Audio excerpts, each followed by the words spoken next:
Je suis François Hugonnier, maître de conférences en poésie et littérature des États-Unis à l'Université d'Angers, pour le laboratoire CIRPAL. Bonjour, Paul-Henri Giraud, professeur en études hispaniques contemporaines à l'Université de Lille, et le laboratoire s'appelle Cécile. Donc, nous avons travaillé sur la table ronde sociopoétique de la ville dans les Amériques au XXIe siècle.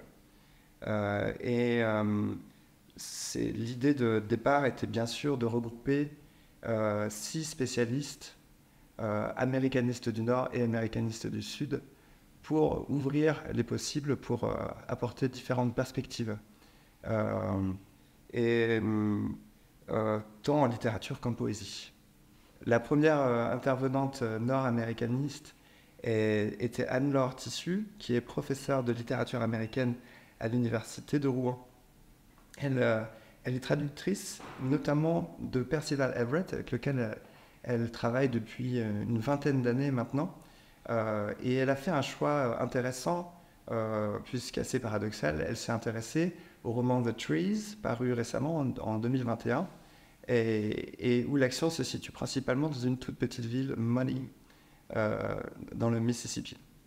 Et donc, elle a exposé une réflexion intéressante qui dépasse les clichés entre la ruralité et l'urbanisation, notamment. On a écouté ensuite Aliette Ventejou, qui est spécialiste du désastre dans la littérature américaine. Elle est maître de conférence à l'université de Saint-Étienne. Et elle a fait le choix d'une sélection de différents auteurs qui ont écrit après le 11 septembre. Donc c'est vraiment le New York de l'après 11 septembre, dans lequel elle a situé, repéré un vide, ce qu'elle a appelé void en anglais. Euh, elle y a aussi perçu un rythme spécifique. Donc elle a exploré les sons, mais aussi, comme on a pu le dire en conclusion, les silences qui prennent une place importante dans l'Amérique post-11 septembre.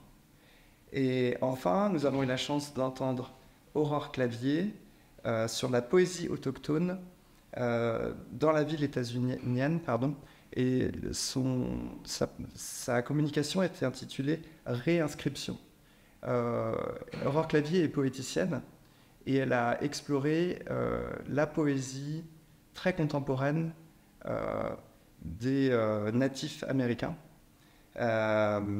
Et elle a apporté vraiment une lecture très personnelle et très intéressante. Je le disais, notamment sur la notion de réinscription, où il a été question de graphie, mais aussi de cartographie, de cartographie contestataire, bien sûr. Voilà, je vais prendre le relais alors pour parler des trois intervenants latino-américains, latino-américanistes, deux hispanistes et un lusiste.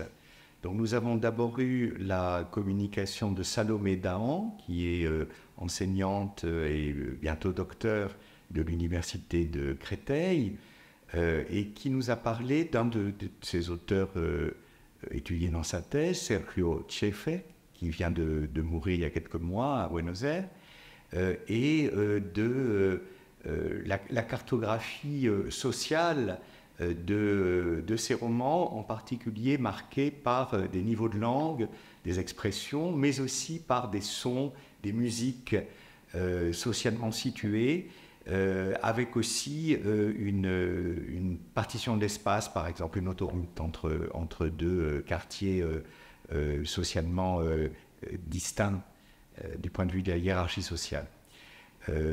Ensuite, nous avons écouté une communication de Raúl Kaplan, qui est professeur de littérature latino-américaine à l'université de Grenoble, et qui nous a parlé de Fernanda Trias, une jeune autrice de l'Uruguay, dont les romans se situent soit à Montevideo, soit à Buenos Aires, avec à chaque fois une appréhension désenchantée de la ville, une appréhension depuis un enfermement, depuis une chambre face à un mur, avec des histoires lourdes d'inceste ou d'horreur derrière. Et finalement, ces histoires, par le petit bout de la lorgnette, nous montraient non pas la ville, mais une sorte de post-ville après une catastrophe. Ce qui fait écho à la méga catastrophe du 11 septembre qui a été évoquée par d'autres collègues.